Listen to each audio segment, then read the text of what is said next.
Jai Sriman Narayana. Mayilosai YouTube channel அன்பர்களுக்கு நமஸ்காரம். இனிய பொங்கல் நல்வாழ்த்துகள். தை மாத ராசி பலன். சூரியன் வடக்கு நோக்கி நகர்றார். உத்தராயண புண்ணியகாலம், மகர சங்கராந்தி அப்படிம்பாங்க. தனுசு ராசியிலேருந்து மகர ராசிக்கு போகிறது. அந்த டீட்டெயில் கொடுத்துருக்கேன், ஸ்க்ரீனில் பார்த்துக்கலாம். இவர் ஜனவரி 13 காலம்பரை 5:43 24 தனுசு ராசியிலேருந்து மகர ராசிக்கு பெயர்கிறார். பிப்ரவரி 11 வரைக்கும் அங்கே இருக்கார். அதுக்கப்புறம் கும்பராசிக்கு போகிறார். இது அடியனுடைய புஷ்யபக்ஷாயன அம்சப்படி. வாக்கியம் மற்றும் திருக்கணிதப்படி 14 பிற்பகல் 12:44 மகர ராசிக்கு பெயர்கிறார். 12 பிப்ரவரி 12 ராத்திரி கும்பராசிக்கு போகிறார். இப்போ இதற்கான கிரக நிலைகள்லாம் கொடுத்துருக்குறேன். சனி கும்பத்தில் தான் இருக்கார். மார்ச்சில் தான் பயிற்சியாகிறார். ராகு மீனத்தில் இருக்கார். அண்டு குரு வக்ரியா ரிஷபத்தில் இருக்கார். கன்னியில் கேத்து இருக்கார். இது இந்த மாதம் ஃபுல்லாக மாறல. சூரியன் தனுசுலேருந்து இப்போ மகரத்துக்கு மாறி இருக்கார். அந்த மகரத்துக்கு மாறுற நேரத்தில் சந்திரன் மிதுனத்தில் இருக்கார். அண்டு தனுசு லக்னமாக இருக்கு. இதில் ஒரு விசேஷம் என்னென்னா, லக்னத்துக்கு 7ல் சந்திரன் இருக்கு. 7க்குடையவர் லக்னத்தில் இருக்கார். திருமண வாய்ப்புகள் கூடி வருது. நான் மார்கழி மாதத்திலேயே சொன்னேன்னு நினைக்கிறேன். திருமண வாய்ப்புகள் இந்த எல்லா ராசிக்கும் 12 ராசிக்காரர்களுக்கும் ஓரளவுக்கு திருமண வாய்ப்பு கைகூடுறதுக்கான நேரம் இதுன்னு வச்சுக்கலாம். அப்படி தான் கிரக நிலைகள் சொல்கிறது.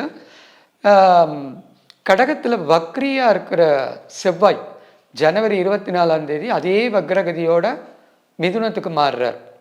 அண்டு புதன் அதே 24 ஜனவரி 24 ராத்திரி தனுசுலேருந்து மகரத்துக்கு மாறுறார். சுக்கிர பகவான் கும்பத்தில் இருக்கார், சனியோட சேர்ந்திருக்கார். அவர் 27 ஜனவரி 27 மீன ராசிக்கு போகிறார். உச்ச ராசி நோக்கி நகர்றார். இதுதான் கிரக நிலைகள். இதை பேஸ் பண்ணி தான் நம்ம இது பண்ண போகிறோம். இந்த மாதம் எப்படி இருக்கும்னு ஒரு சின்ன விஷயம் சொல்லித்தரேன். அதை நீங்கள் ஃபாலோ பண்ணிங்கன்னா உங்களுக்கு இந்த பலன் பார்க்கறது, எப்போவுமே மாசாந்திர பலன் பார்க்குறது ரொம்ப ஈஸியாக இருக்கும். கடந்த மாத பலன்களில் வருஷ பலன், சமீபத்தில் போட்ட வருஷ பலன், அதை கூட நீங்கள் போய் பாருங்கோ. புதுசாக ஒன்று சொல்லி கொடுத்துட்டு வரேன். இப்போ சொல்ல போகிறதுமே இது வரைக்கும் உங்களுக்கு எந்த ஜோசியர்களும் சொல்லியிருக்க மாட்டாங்க, பப்ளிக்காக இதில் சொல்ல மாட்டாங்க. என்ன அப்படின்னா, இப்போது உங்களுடைய பிறந்த விவரங்களை கொடுத்தீங்கன்னா கம்ப்யூட்டர் ஒரு ஜாதகம் பிரிண்ட் எடுத்து தரும். அதில் கட்டங்கள் பார்த்துக்கோங்க. லக்னத்துலேருந்து கிளாக் வைஸ் அப்படிங்கிறது லக்னம் 1 அப்படியே ரவுண்டாக 12 வரைக்கும் எண்ணினோம். இப்போ உங்கள் ஜனன ஜாதகத்தில் ஒவ்வொரு கிரகமும் எந்தெந்த இடத்துல இருக்கு, ஓகே அப்படின்னு மைண்டில் வச்சுக்கோங்க. இந்த மாதத்துக்கு ராசி கட்டம் கொடுத்துருக்கேன், எப்பப்போ மாறும்னு கொடுத்துருக்கேன். அதை பேஸ் பண்ணி இப்போ கோச்சார ரீதியாக எந்த கிரகம் உங்களுக்கு 6ல் இருக்குது, 8ல் இருக்குது, 12ல் இருக்குது, அதாவது உங்கள் ஜனன ஜாதகத்தில் அந்த கிரகம் எங்கே இருக்குது, ப்ளஸ் இப்போ அந்த கிரகம் 6ல் இருக்கா, உங்களுடைய லக்னத்துக்கு, உங்களுடைய ஜனன லக்னத்துக்கு 6க்கு வந்திருக்கா, 8க்கு வந்திருக்கா, 12க்கு வந்திருக்கா. இதை பார்த்துட்டேன்னா இது என்னென்னா துஷ்டானம்னு சொல்லுவாள். ஒரு பலன் கம்மியாக இருக்கும் அல்லது இருக்காது, நெகட்டிவ் பலனாக வரும் அப்படிங்கிற மாதிரி.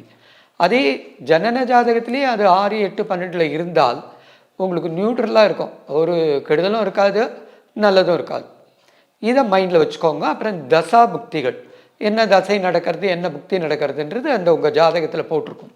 இப்போ கோச்சார ரீதியாக என்ன தசை நடக்கிறது, என்ன புக்தி நடக்கிறது, அந்த தசையோட அதிபதி, குரு தசைன்னா குரு, புத புக்தினா புதன். ஸோ இந்த மாதிரி அந்த அதிபதி எங்கே இருக்கார், அவர் 6, 8ல் மறைஞ்சிருக்காரா இந்த கோச்சார ரீதியாக இந்த மாதத்தில். அப்படி இருந்தால் உங்களுக்கு பலன் ரொம்ப சுமாராக இருக்கும். என்ன சொன்னாலும் கோடீஸ்வர யோகம் அதெல்லாம் சொன்னால் கூட ரொம்ப டஃப்பாக இருக்கும். கொஞ்சம் கேர்ஃபுல்லாக இருக்கணும். இதை பண்ணிட்டு வந்தீங்கன்னா எவ்ரி மந்த் இதை பண்ணிங்கனாலே உங்களுக்கு தெரிஞ்சிடும் எப்படி இந்த மாதம் ஓடும் அப்படின்ட்டு. இதை மனசில் வச்சுட்டு வரிசையாக ராசி பலன் பாருங்க, உங்கள் ராசிக்கான பலன் பாருங்க, உங்கள் லக்னம் எதுவோ அதற்கான பலனும் அந்த ராசிக்கான பலனையும் பாருங்க. மேட்ச் பண்ணி பார்த்தீங்கன்னா உங்களுக்கு செட் ஆகிடும். இப்போது நம்ம ராசிக்கு போகலாமா? ஜெய் ஸ்ரீமன் நாராயணா. விருச்சிக ராசி அன்பர்களே, ஒரு சலிப்போட வாழ்க்கையை தொடங்குறவங்க, போயா ஒன்றும் ராசியாவது பலனாவது அப்படின்ட்டு போகிறவா. போன வருஷ பலன் பார்க்கும்போதே சொன்னேன் ஒரு நல்ல காலம் வருது அப்படின்ட்டு. இந்த மாதம் அதற்கான காலம்.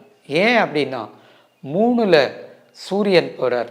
சனி வீட்டுக்கு போகும்போது எல்லாருமே என்ன சொல்லுவாங்கன்னா சூரியன் பகை வீடு, அது பலன் தராது. இன்னும் ஆக்சுவலாக உங்களுடைய கான்ஃபிடென்ட், தன்னம்பிக்கை இந்த தை மாதம் அப்படியே கூட ஆரம்பிக்கும். மனோதிடம் கூட ஆரம்பிக்கும். புது முயற்சிகள் வெற்றி பெறும். ஓவர் கான்ஃபிடென்ட் கூட சொல்லலாம், அந்த மாதிரி இருக்கும் கண்டிப்பாக. 2வது, உங்கள் ராசிக்கு 5ல் இருக்கிற ராகு ஜூன் மாதம்தான் 4க்கு வர்றார். ஓகே, ஆனால் அதற்குண்டான பலனை உங்களுக்கு பிப்ரவரி மாதம் 4 மாதம் முன்னாடி அந்த பிப்ரவரி மாதம் தந்துடுவார். அப்போ உங்களுக்கு ராகுவால நன்மை. உங்கள் ராசி அதிபதி 2 பேர். ஒருத்தர் கேது, அவர் 11ல் இருக்கார், அவர் 10க்கு போகிறார். அப்போ 10க்கு உண்டான தொழிலுக்கு உண்டான பலனை தரும். இன்னொரு அதிபதி உங்களுக்கு 9ல் இருந்தார், 8க்கு போகிறார்.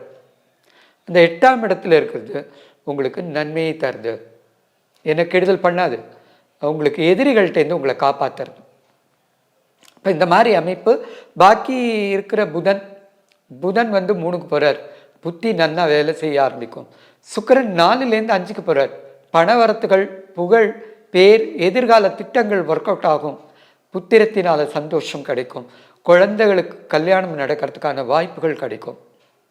குழந்தைகளால் உங்களுக்கு மன நிம்மதி ஏற்படும். இந்த சுக்கிரன் நாங்கள் மீன ராசிக்கு எக்ஸால்டட் அந்த பிளேஸ்க்கு போகிறதுனால. ஸோ ஓவரால் பார்த்தீங்கன்னா பெரிய கஷ்டம் இல்லை.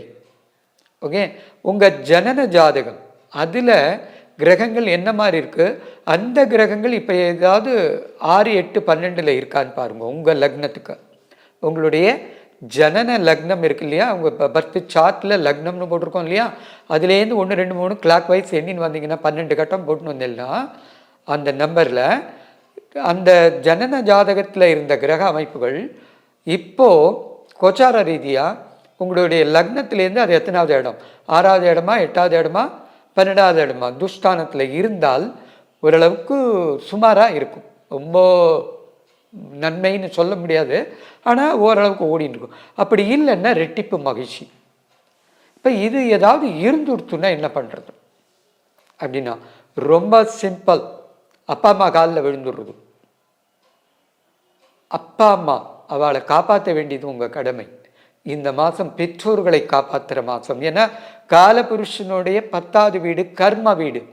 கர்மான்னா டியூட்டி, ப்ரொஃபஷனல் கேரியர் இல்லை. கர்மா உங்களுடைய கடமைகள். நீங்கள் எதுக்காக வந்தீங்க என்று சொல்கிற கடமை. அப்பா அம்மாவை காப்பாற்றணும், பொண்டாட்டியை காப்பாற்றணும், குழந்தைகளை காப்பாற்றணும், லோகம் கூட பிறந்தவா, சொசைட்டி எல்லாருக்கும் நல்லது பண்ணணும். உங்கள் கர்மாவை கரெக்டாக பண்ணிட்டேன்னா உங்களுக்கு லைஃப்பில் துன்பம் வராது. அதை சொல்லி கொடுக்குற மாதம் மகர மாதம். மகர சங்கராந்தின்னு வரும்போது தை பிறந்தா வழி பிறக்கும்னு சொல்லுவாளே, அதனுடைய பேஸ் இதுதான். உங்களுக்கு ஞானம் இல்லாமல் இருந்தது, தை பிறந்தோடனே எதிர அப்பா இருக்கா, அம்மா இருக்கா, அவளுக்கெல்லாம் நம்ம செய்யணும், உழைச்சின்னு வரதை கொடுக்கணும், அப்படி எண்ணம் வரும். அதுதான் மகர சங்கராந்தி. அப்போது இந்த மாதம் உங்களுக்கு நன்னா இருக்கும். 6, 8, 12 கிரகங்கள் இருந்தால் கொஞ்சம் இதுவாக இருக்கும். அதை போகிறதுக்கான வழி அப்பா அம்மாவுக்கு சேவை பண்ணுறது, பித்ரு சேவான்னு சொல்லுவாள். பித்ரு கடனை தீர்க்கறது. பகவான் திருவடியில் போயிட்டு அப்பா அம்மா அப்படின்னா மனசார அப்பா அம்மாவாக நினச்சிட்டு வயசானவா யாருக்காவது ஏதாவது ஹெல்ப் பண்ணுங்க, அதுவுமே நல்லது. அதெல்லாம் பண்ணிங்கன்னா விருச்சிக ராசி நல்லாவே இருக்கும். ஓகேவா? நாராயண். உங்கள் வியாபாரத்தை இன்னும் மேம்படுத்த விளம்பர வண்டி தேவைக்கு எங்களிடம் அணுகவும். 9443554244